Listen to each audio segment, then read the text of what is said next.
ദൈവവേദനയിലെ ഉടമ്പടിയുടെ ആത്മാവെന്ന് പറഞ്ഞാൽ എന്താണ്? അത് ക്രിസ്തുവാണ്. ഈ ക്രിസ്തുവിനെ ഈ ഉടമ്പടിയിലൂടെ കണ്ടെത്താൻ കഴിഞ്ഞാൽ ഉടമ്പടി പൂർണ്ണമായി. അത് നിത്യത വരെയാണ് അതിൻ്റെ നിയോഗഫലങ്ങൾ നിലനിൽക്കുന്നത്. അതെന്താ ഇങ്ങനെ പറയാൻ കാരണം എന്ന് വെച്ച് കഴിഞ്ഞാൽ, ഇപ്പോൾ തന്നെ നോക്കിയേ, ഇപ്പോൾ യൂദാസിനെയും കവർ ചെയ്ത് ഈശോ വളർന്നിരിക്കുകയാണ്. അവൻ വിദ്വേഷത്തിൻ്റെ വേര് വളരാൻ അനുവദിച്ചില്ല, ആ വിശുദ്ധി നഷ്ടപ്പെടാൻ അനുവദിച്ചില്ല. അവനെ സ്നേഹിത എന്ന് വിളിച്ചുകൊണ്ട് വീണ്ടും ഈശോ താബോറിലെ രൂപാന്തരപ്പെട്ടതുപോലെ ഇവിടെ പ്രായോഗികമായ ഒരു താബോറ, പ്രാക്ടിക്കൽ താബോറാണ് ശരിക്കും പറഞ്ഞാൽ ഈ കാൽവരി എന്ന് പറയണത്. മറ്റതിനെ ആശയപരമായ താബോറാണ്.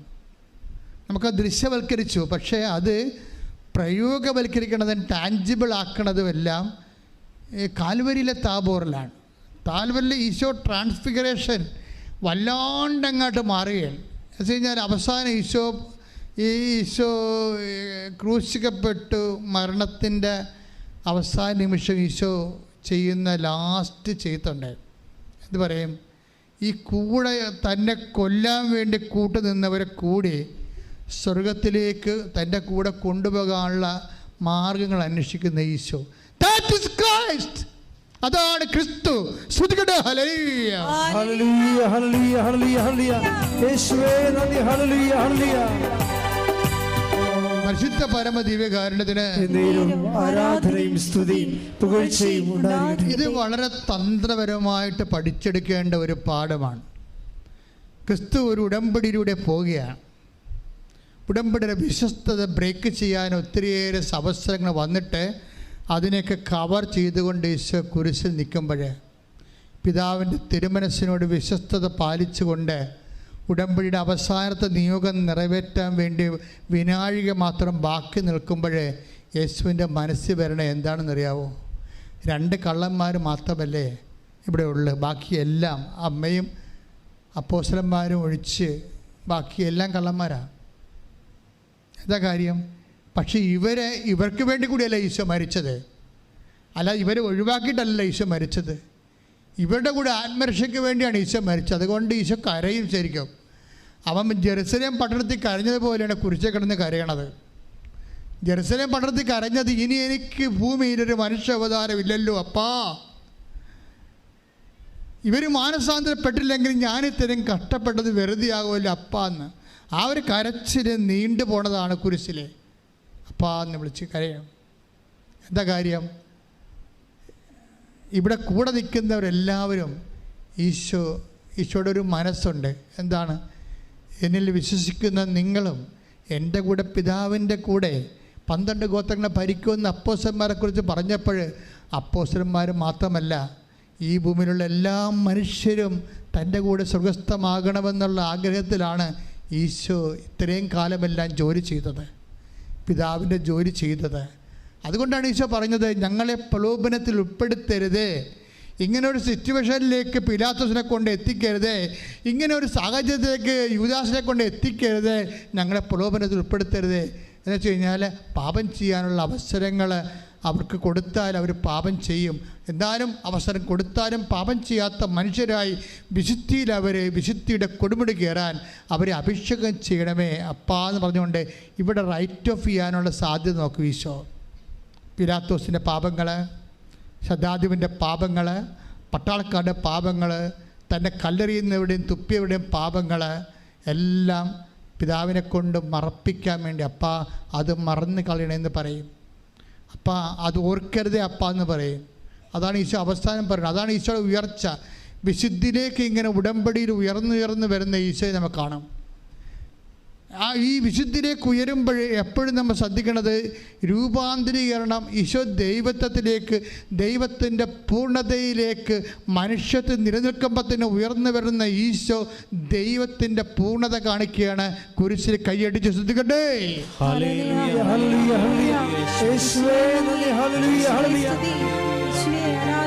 ബന്ധുക്കളും ശ്രദ്ധിക്കട്ടെ. ഹല്ലേലൂയ ഹല്ലേലൂയ ഹല്ലേലൂയ ഹല്ലേലൂയ ഹല്ലേലൂയ. പരിശുദ്ധ പരമ ദിവ്യകാരുണ്യത്തിന് ആരാധനയും സ്തുതിയും പുകഴ്ചയും ഉണ്ടാകട്ടെ. അതുകൊണ്ടാണ് ഈശോ പറയണത് പിതാവേ. എൻ്റെ അവസാനം 21:34 യേശു പറഞ്ഞു പിതാവേ അവരോട് ക്ഷമിക്കണമേ, അവർ ചെയ്യുന്നത് എന്തെന്ന് അവർ അറിയുന്നില്ല. അവസാനത്തെ രൂപാന്തരീകരണമാണിത്. ഇതിനേക്കാൾ വലിയ ഒരു മനുഷ്യന് ദൈവത്തിലേക്കുള്ള ആ ലിങ്കിൻ്റെ ലാസ്റ്റ് പോയിന്റ് വന്ന് നിൽക്കുകയാണ്. എന്താണ്?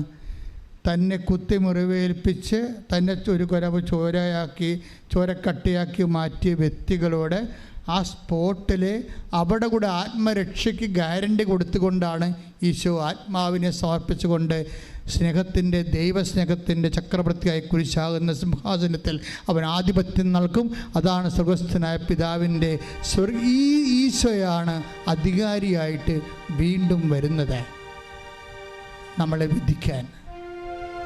അതായത് ക്രിസ്തുവിലേക്കുള്ളൊരു വളർച്ചയാണ് ഉടമ്പടിയുടെ ആത്യന്തികമായ ആത്മീയ ലക്ഷ്യമെന്ന് പറയണത്. ഞാൻ ഇത് ഇങ്ങനെ പറയാൻ കാണുമെന്ന് ചോദിച്ചു കഴിഞ്ഞാൽ, അതായത് നമ്മൾ ഉടമ്പടിയിൽ ഒത്തിരിയേറെ വിഷയങ്ങൾ നമ്മുടെ നിയോഗങ്ങൾ വെക്കുന്നുണ്ട്. അതിൻ്റെ ഫസ്റ്റ് ഫേസാണ്. സെക്കൻഡ് ഫേസിൽ വീണ്ടും നമ്മുടെ അവസ്ഥ, ദാരുണമായ അവസ്ഥയുടെ അരികിൽ കൂടി ദൈവം കടന്നു പോകുന്നുണ്ട്. സെക്കൻഡ് ഫേസിൽ ഉടമ്പടിയിട്ട് എസെക്കിയേൽ 16:5 വായിച്ചോളൂ. എസെക്കിയേൽ പ്രവാചകന്റെ പുസ്തകം 16-ാം അധ്യായം 5 മുതലുള്ള തിരുവചനങ്ങൾ. ഇവയിൽ ഒന്നെങ്കിലും ചെയ്യാൻ ആർക്കും ദയ തോന്നിയില്ല. ജനിച്ച ദിവസം തന്നെ നീ വെറുക്കപ്പെടുകയും വെളിംപ്രദേശത്ത് ഉപേക്ഷിക്കപ്പെടുകയും ചെയ്തു. അതായത് ഉടമ്പടി കാലത്ത് നമുക്കുണ്ടാകുന്ന മനുഷ്യാവസ്ഥകളുടെ ഒരു പരിച്ഛേദമാണ്. ഓക്കെ, ഞാൻ നിന്റെ അടുക്കലൂടെ കടന്നു പോയി. രണ്ടാമത്തെ വരവാണ്. ദൈവം വീണ്ടും വരുന്നു. ദൈവം നമ്മെ വിടത്തില്ലല്ലോ. ഞാൻ നിന്റെ അടുത്ത് കൂടി കടന്നുപോയി. നീ ചോരയിൽ കിടന്നുരുളുന്നത് കണ്ട് നിന്നോട് പറഞ്ഞു, ജീവിക്കുക, വയലിലെ ചെടി പോലെ വളരുക. നീ വളർന്ന് പൂർണ്ണ യൗവനം പ്രാപിച്ചു. 6 മുതലുള്ള വചനങ്ങളാണ് രണ്ടാം ഘട്ടം എന്ന് പറയുന്നത്. നീ വളർന്നു. എന്താണ്? ദൈവത്തിൻ്റെ ആശീർവാദമാണ്. ഉടമ്പടിയിൽ വളർച്ച ഉണ്ടാകും തീർച്ചയായിട്ടും. നിങ്ങളുടെ ഭൗതിക ആത്മീയ മേഖലയിൽ എന്തുണ്ടാകും? വളർച്ച ഉണ്ടാകും. എന്താ കാര്യം? ദൈവമാണ് ഉടമ്പടിയുടെ അറ്റത്ത് നിൽക്കുന്ന ആൾ. ഇത് ബയലാറ്ററൽ എഗ്രിമെൻ്റാണ്, ഉഭയകക്ഷിയാണ്. ഒരു കക്ഷി മാത്രമാണ് നീ, ഒരു കക്ഷി നിൻ്റെ ദൈവമാണ്. അതുകൊണ്ട് എന്താണ്, നിനക്ക് ജോലിയിലായാലും വീട്ടിലായാലും ആത്മീയമായാലും സാമ്പത്തികമായാലും കൃപയിലായാലും വളർച്ച ഉണ്ടാകും. കാര്യം എന്താണ്? You are under A blessing. വളരുക. എസെക്കിയേൽ 16:7 വായിക്കുന്നത്. രണ്ടാം ഘട്ടത്തിൻ്റെ ദൈവത്തിൻ്റെ വരവ്. ഈ രണ്ടാമത്തെ ഉടമ്പടി പുതുക്കലായിട്ട് കാണാൻ നമുക്ക് എടുക്കാം ഈ ഘട്ടത്തെ. എന്താണ്? നീ വളർന്നു, പൂർണ്ണ യൗവനം പ്രാപിച്ചു. പൂർണ്ണ ആത്മീയമായാലും ഭൗതികമായാലും പൂർണ്ണ യൗവനം പ്രാപിച്ചു. നിന്റെ മാറിടം വളർന്നു, മുടി തഴച്ചു, എങ്കിലും നീ നഗ്നയും അനാവൃതയുമായി. അപ്പം നമ്മൾ രണ്ടാം ഘട്ടത്തിലേക്ക് എത്തിയാലും കുറച്ച് പരാധീനതകൾ നമുക്ക് നിലനിൽക്കും. അപ്പം രണ്ടാം ഘട്ടം കൊണ്ട് ഇതിലാക്കാൻ നിർത്തിക്കളയല്ലോ. ദൈവം ഇതിന് ആത്മീയ വളർച്ചയായിട്ടാണ് കാണുന്നത്. നമ്മളിതൊരു ഭൗതിക വളർച്ചയായിട്ടാണ് എടുക്കുന്നത്. അതാണ് കുഴപ്പം വന്നിരിക്കുന്നത്. അതിന് ദൈവത്തിന് അത് നിസ്സാരമാണ്. ദൈവം ഉദ്ദേശിക്കുന്നത് എന്താണ്? ഇത് ആത്മീയ വളർച്ചയായിട്ടാണ് കണ്ടത്. ക്രിസ്തു കുരിശിൽ വളർന്ന് ദൈവത്വത്തിൻ്റെ പൂർണ്ണതയിലേക്ക് എത്തി മനുഷ്യത്വം അവന് മരിച്ചത് വരെ, അതിന് ട്രാൻസ്ഫിഗറേഷൻ സംഭവിക്കുന്നവരെ എന്താണ് വരെ നമ്മളിൽ ഒരു ട്രാൻസ്ഫിഗറേഷൻ സംഭവിക്കുന്നതിന് വേണ്ടി ദൈവം പല ഘട്ടങ്ങൾ നിശ്ചയിച്ച പോലെയാണ് ഇത് വായിച്ചു വരുന്നത്. എന്താണ് വായിച്ച് 8 വായിച്ചേ. ഞാൻ വീണ്ടും നിന്റെ അടുക്കൽ, മൂന്നാമത്തെ പ്രാവശ്യമാണ് കടന്നു പോണത്. ഉടമ്പടിയിലെ മൂന്നാമത്തെ പ്രാവശ്യത്തെ വരവാണ്. ഞാൻ വീണ്ടും യൗവനയുക്തയായി, പക്ഷെ നിന്നെ തിരക്കാനും കല്യാണം കഴിപ്പിക്കാനും ആരുമില്ലായിരുന്നു. അപ്പം ഞാൻ നിന്റെ 3-ാം പ്രാവശ്യം നിന്റെ അടുത്തുകൂടി കടന്നുപോയി. നിന്റെ അടുക്കലൂടെ കടന്നു പോയപ്പോൾ നിന്നെ നോക്കി. നിനക്ക് വിവാഹപ്രായമായെന്ന് ഞാൻ മനസ്സിലാക്കി. നിനക്ക് വിവാഹപ്രായം വെച്ചാൽ ഉടമ്പടിക്ക് കാലമായി. അപ്പോഴാണ് ദൈവം ഉടമ്പടി ചെയ്യണം. നമ്മളാണിപ്പോൾ ഉടമ്പടി ചെയ്തിരിക്കുന്നത്. ദൈവം ഈ ഉടമ്പടി ഏറ്റെടുക്കുന്നത് 3-ാം ഘട്ടത്തിലാണ്. കാര്യം ഇത് കൃത്യമാകാതെ ദൈവം ഉടമ്പടി ഏറ്റെടുക്കത്തില്ലല്ലോ. അപ്പം എല്ലാം കൊണ്ടുവന്ന് ആടെ പ്രസവിക്കണം, പശുവിനെ വിൽക്കണം, അതൊക്കെ പശുവിൻ്റെ കുത്തിക്കയറ്റി ഇട്ടും വീട്ടിൽ പോയ പോലെ പഴി നടക്കുക. ഇതിൻ്റെ ഒരു പ്രോസസ്സിംഗ് ഉണ്ട്. 3-ാം ഘട്ടമാകുമ്പോൾ ദൈവം ഈ സംഭവം ഏറ്റെടുക്കും. എന്താ ദൈവം? നീ ഉടമ്പടിക്ക് പക്വതയെന്ന് മനസ്സിലാക്കി. നീ യൗവനയുക്തയായി. ഉടമ്പടിക്ക് ഇപ്പോഴാണ് നീ പക്വത പ്രാപിച്ചിരിക്കണത്. അപ്പോൾ അതിൻ്റെ ഓരോ ഘട്ടങ്ങൾ വായിച്ചാൽ മതി. അപ്പോൾ എന്താ ചെയ്യണം? അപ്പോൾ സംഭവിക്കണേ, എൻ്റെ മേലങ്കി കൊണ്ട് നിന്റെ നഗ്നത ഞാൻ മറച്ചു. എൻ്റെ മേലങ്കി കൊണ്ട് നിന്റെ നഗ്നത അപ്പം എൻ്റെ മേലങ്കി കൊണ്ട് നഗ്നത ഞാൻ മറച്ചു. ഞാൻ നിന്നോട് സ്നേഹവാഗ്ദാനത്തോടെ ഒരു ഉടമ്പടി. വാഗ്ദാനങ്ങൾ ഇവിടെ വരണത്. ദൈവം ഇനി വാഗ്ദാനം ഇങ്ങോട്ട് തരണം ഇവിടെ വെച്ചാണ്. ഞാൻ നിന്നോട് സ്നേഹവാഗ്ദാനത്തോടെ എന്ത് ചെയ്ത് ഒരു ഉടമ്പടി ചെയ്തു. നേരത്തെ നമ്മളെ ഉടമ്പടി ചെയ്തിരിക്കണത്. ഇപ്പം ദൈവം അത് സ്ഥിരീകരിച്ചുകൊണ്ടാണ്. അപ്പം നീ നിയമയുക്തമായി ഉടമ്പടി ചെയ്യാൻ, ദൈവത്തോട് ഉടമ്പടി ചെയ്യാൻ വേണ്ടി മാത്രം ആത്മീയമായി വളർന്നു കഴിഞ്ഞു എന്ന് കണ്ടാൽ ദൈവം ആ ഉടമ്പടി സ്ഥിരീകരിക്കും. പ്രാർത്ഥിക്കുക, കർത്താവേ എൻ്റെ ജീവിതത്തിൻ്റെ ആത്മീയ ഘടകങ്ങളിൽ ഇതുപോലെയുള്ള വിവേചന ബുദ്ധിയോടുകൂടിയുള്ള വിശ്വാസ ജീവിത സുവിശേഷ സാക്ഷ്യ വളർച്ചയുടെ പക്വതയിലെത്തി ദൈവം തന്നെ എന്റെ ഉടമ്പടി സ്ഥിരീകരിക്കുവാൻ അഭിഷേകം ചെയ്യണമേ.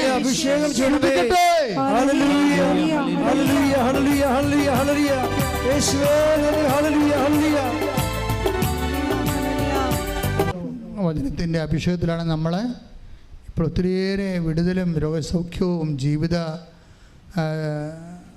വിഷയത്തിനും ദൈവിക ഇടപെടലുണ്ടാകുന്ന സമയമാണ്. എൻ്റെ മക്കൾ എത്രയും മാത്രം ചെയ്താൽ മതി. അച്ഛൻ പ്രാർത്ഥിച്ച് തീരുന്നവരെ നിങ്ങളുടെ തലയിൽ കൈവച്ചുകൊണ്ട് വിശ്വാസ പ്രമാണം ചൊല്ലിക്കൊണ്ടിരിക്കണം. അപ്പോൾ നിങ്ങളുടെ ജീവിതത്തിൻ്റെ വ്യത്യസ്തങ്ങളായ വിഷയങ്ങൾ കർത്താവിനെ കാണിച്ചു തരുന്ന അനുസരിച്ചുകൊണ്ട് ഞാൻ പ്രാർത്ഥിച്ചുകൊണ്ടേയിരിക്കും. വിശ്വപ്രമാണം അറിയാൻ പാലാത്തവർ ഇടിമുഴക്കം പോലെ സ്തുതിച്ചുകൊണ്ടിരിക്കണം. ശ്രുതിക്കട്ടെ, വിശ്വപ്രമാണം ചൊല്ലട്ടെ. കർത്താവെ, നിൻ്റെ ഉന്നതമായ നാമത്തിന് സ്വസ്ഥം ചെയ്യുന്ന കർത്താവെ, കർത്താവെ നിൻ്റെ വിശുദ്ധ പൗരോഹിത്യത്തെ മഹത്വപ്പെടുത്തണമേ. കർത്താവെ, കർത്താവെ സഭയിലുള്ള സാന്നിധ്യം പ്രകടമാക്കണമേ. കർത്താവെ, കർത്താവെ നിന്റെ തിരുമുറപാർന്ന വലതുകര, കർത്താവെ ആണിപ്പെടുത്താറുന്ന അത്ഭുതകരം ഓരോ മകൻ്റെ മേലും ഓരോ മകളുടെ മേലും വെക്കണമേ. കർത്താവെ, അടുപ്പിണർ പോലെ ആഘാതം പോലെ ദൈവിക ശക്തി ഉച്ചമുതൽ ഉള്ളംകാലം വരെ എല്ലാ കൊശങ്ങളിലും പെശുകളിലും ഇടിമിന്നൽ പോലെ പ്രസരിക്കട്ടെ. യേശുവിൻ്റെ നാമത്തിൽ മാരകരോഗങ്ങൾ, യേശുവിൻ്റെ നാമത്തിൽ മാരകരോഗങ്ങൾ, യേശുവിൻ്റെ നാമത്തിൽ മാരകരോഗങ്ങൾ മാറിപ്പോകട്ടെ. ശ്രദ്ധിക്കട്ടെ. എൻ്റെ മകളെ കൈയെടുക്കരുത്. എല്ലാ വെള്ളപ്പാണ്ട് രോഗങ്ങൾ, എപ്പിലെപ്സി രോഗങ്ങൾ, ഓട്ടിസം രോഗങ്ങൾ, ഹൃദയത്തിൻ്റെ ദോരങ്ങൾ, നടുവലിൻ്റെ കസേരകൾ തെറ്റിയിരിക്കുന്ന അവസ്ഥകൾ, ജനിതകമായ വൈകല്യങ്ങളുള്ളവർ, അവരെല്ലാവർക്കും വേണ്ടി പ്രാർത്ഥിക്കുന്ന സമയമാണ്. നെഞ്ചിനെ കർത്താവ് കാണിക്കുന്നുണ്ട്. ശ്വാസകോശം ചുരുങ്ങുന്നവർ, വാരിപ്പറ്റ് ബലക്ഷമായിരിക്കുന്നവർ, അപകടത്തെ വാലിപ്പറ്റ് ഒടുങ്ങിപ്പോയവർ, അവരെല്ലാവരും ഈശോ കാണിക്കുന്നുണ്ട്. പ്രാർത്ഥനയിലൂടെ നമുക്ക് അവർക്ക് വേണ്ടി പ്രാർത്ഥിക്കാം. ഹൃദയത്തെ കാണിക്കുന്നുണ്ട്. കരളിന് വേണ്ടി പ്രാർത്ഥിക്കാം, ഗർഭാശയത്തിന് വേണ്ടി പ്രാർത്ഥിക്കാം, ഉദരാശയത്തിന് വേണ്ടി പ്രാർത്ഥിക്കാം, കിഡ്നികൾക്ക് വേണ്ടി പ്രാർത്ഥിക്കാം, അതുപോലെ തന്നെ പാൻക്രിയാസിന് വേണ്ടി പ്രാർത്ഥിക്കാം. എല്ലാ മേഖലകളിലും സന്ധിബന്ധങ്ങളിലും ഇടിമുഴക്കം പോലെ ശ്രദ്ധിക്കട്ടെ, ഇടിമുഴക്കം പോലെ ശ്രദ്ധിക്കട്ടെ. എൻ്റെ കർത്താവിൻ്റെ ഉന്നതമായ നാമത്തിൽ സഭയുടെ അധികാരത്തിൽ 38 വർഷം ഞാൻ അർപ്പിച്ച കൃപാനയുടെ യോഗ്യതയാൽ കൃപാസ്ഥാനത്താറെ ജീവനോടെ പ്രത്യക്ഷപ്പെട്ട മാതാവിൻ്റെ മധ്യസ്ഥത്തില് ഈ കാലങ്ങളിൽ നടന്നിട്ടുള്ള ആരാധന സത്യാൽ യേശു ക്രിസ്തുവിന്റെ നാമത്തിൽ മാർഗരോഗങ്ങള്, തീരാവേദനകള്, ജീവ ദുരിതങ്ങള് യേശുവിന്റെ നാമത്തില്, യേശുവിന്റെ നാമത്തില്, യേശുവിന്റെ നാമത്തില്, യേശുവിന്റെ നാമത്തില് മാറിപ്പോകട്ടെ. ശ്രദ്ധിക്കട്ടെ. ഹല്ലേലൂയ, ഹല്ലേലൂയ, ഹല്ലേലൂയ. യേശുവേ, ഹല്ലേലൂയ, ഹല്ലേലൂയ, ഹല്ലേലൂയ. മക്കളെ കൈയെടുത്ത് കൈ നെഞ്ചത്ത് വെക്കണം. ഇപ്പം ജോലിയില്ലാത്തവർക്ക്, വരുമാനം മുട്ടിപ്പോയവർക്ക്, യാത്ര മുടങ്ങിപ്പോയവർക്ക്, മെഡിക്കൽ ടെസ്റ്റിന് പരാജയപ്പെട്ടവർക്ക്, പരീക്ഷകളുടെ റിസൾട്ട് പ്രതീക്ഷിക്കുന്നവർക്ക്, വസ്തു വിൽക്കാൻ പറ്റാതിരിക്കുന്നവർക്ക്, വീടില്ലാത്തവർക്ക്, വഴിയില്ലാത്തവർക്ക്, സാമ്പത്തിക മേഖല തകർച്ചയുള്ളവർക്ക്, വിവാഹം പിരിഞ്ഞ് ജീവിക്കുന്നവർക്ക്, ലഹരിയുടെയും മദ്യപാനത്തെ ആസക്തിയിൽ വിഷമിക്കുന്നവർക്ക്, വലിയ കടങ്ങളിലും കേസുകളിലും പെട്ട് വിഷമിക്കുന്നവർക്ക്, ജയിലാകപ്പെട്ട് വിടുതലിന് വേണ്ടി പ്രാർത്ഥിക്കട്ടെ. ശ്രദ്ധിക്കട്ടെ, ശ്രദ്ധിക്കട്ടെ. ഹല്ലേലൂയ, ഹല്ലേലൂയ. എൻ്റെ കർത്താവിൻ്റെ ഉന്നതമായ നാമത്തില്, സഭയുടെ അധികാരത്തില് 38 വർഷാൽപ്പത്തെ കൃപാന യോഗ്യതയാൽ കൃപാസ്ഥാനത്താടെ ജീവന്റെ പ്രത്യക്ഷയുടെ മാതാവിന്റെ മധ്യസ്ഥത്തിൽ യേശുക്രിസ്തു ഉന്നതമായ നാമത്തിൽ ജീവിത ദുരിതങ്ങള് ജീവിത തടസ്സങ്ങള് യേശുവിന്റെ നാമത്തിൽ മാറിപ്പോകട്ടെ. ശ്രദ്ധിക്കട്ടെ. ഹല്ലേലൂയ ഹല്ലേലൂയ യേശുവേ ഹല്ലേലൂയ ഹല്ലേലൂയ ഹല്ലേലൂയ ഹല്ലേലൂയ ഹല്ലേലൂയ. മുട്ടനിക്കുക, മൗനമായി പ്രാർത്ഥിക്കുക. എന്തെങ്കിലും വിഷയം അച്ഛൻ വിട്ടുപോയിട്ടുണ്ടെങ്കിൽ മൗനമായി പ്രാർത്ഥിക്കുക.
കൈകൾ കൂപ്പി ശിരസ് നമിച്ച് ആരാധനയുടെ ആശീർവാദം സ്വീകരിക്കുക. ഇന്ന് ഉടമ്പടി ആരാധനയിൽ കേട്ട എല്ലാ വചന സന്ദേശങ്ങളും ഉൾക്കൊണ്ടുകൊണ്ട് ജീവിക്കുക, വയലിലെ ചെടി പോലെ വളരുക എന്നുള്ള കർത്താവിൻ്റെ വലിയ വാഗ്ദാനത്തിൻ്റെ അഭിഷേകത്താൽ ഉടമ്പടിയിൽ അതിജീവനത്തിൻ്റെ അഭിഷേകം ലഭിക്കുവാൻ നമുക്ക് പ്രാർത്ഥിക്കാം.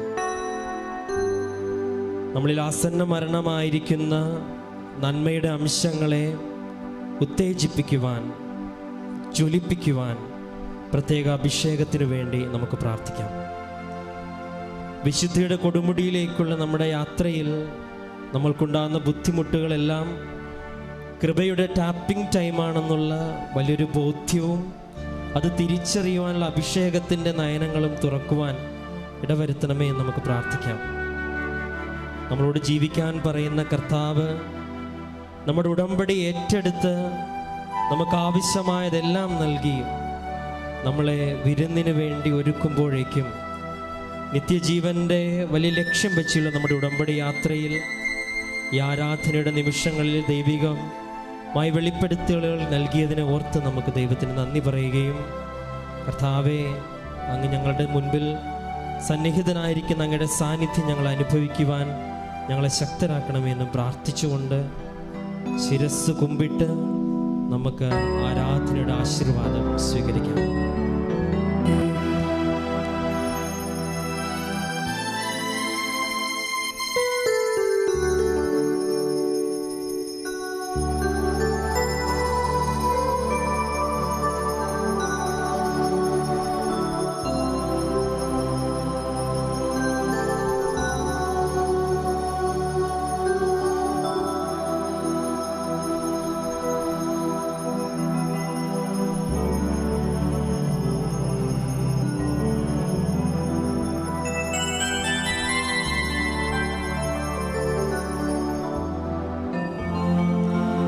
പരിശുദ്ധ പരമമാ